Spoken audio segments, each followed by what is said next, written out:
So the Lego movie was really awesome. It was awesome. Everything is awesome. Everything is awesome. And also that song is probably going to get stuck in your head for a very, very long time. So I played with Legos as a kid quite a lot. It was probably my favorite toy.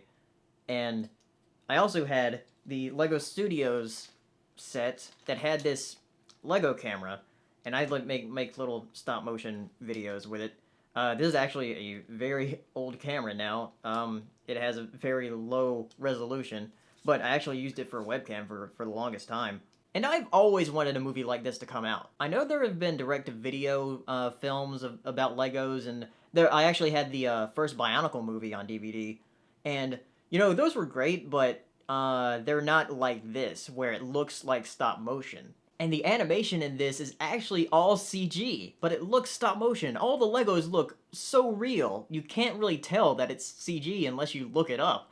Like, they act like Legos. Like all the lighting, and you can see like the tiny scratch marks on some of the Lego pieces, and like the '80s space guy, Benny, he's great. Like his helmet is a little off, and I love that little touch they put in there. This film is directed by the same guys who made Cloudy with a Chance of Meatballs, and from what I know about that film, I've seen it, I love it, but it seems like people either hate that movie or they love that movie. But for this movie, it seems like everybody loves it. And I definitely love it. It's probably one of my top 10 favorite animated films of all time now that I've seen it. I had a big dumb smile on my face throughout the entire movie. Despite its massive praise, I have been seeing a few people saying that, oh, it's just because of this direction that the movie goes in towards the latter half. And to be honest, I sort of saw that coming. I thought that was an idea they were probably going to go to, and I was right. They were going to do it. I thought they were going to do it from looking at the trailers. So, I'm not sure if that makes me special or not, but anyway, the direction the movie does go into in the latter half does it pretty well. And I thought the movie was going to fall flat, but it didn't. It actually pulled it off amazingly. And all of the voice cast they got for this movie was perfect. Will Arnett as Batman, Liam Neeson as the bad cop, good cop, Chris Pratt as Emmett, the main character, then Elizabeth Banks as Wildstyle, the girl in the movie, and Morgan Freeman as Vitruvius. Yeah, he was great.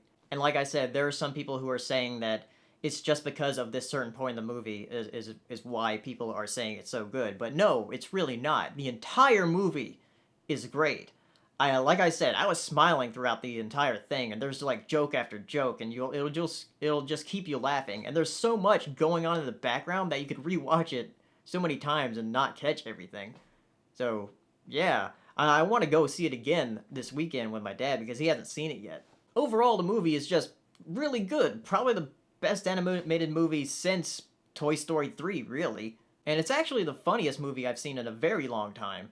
And it has a great message about individuality. I know that sometimes that like special snowflake lesson can get a bit boring, but the way this one does it really well.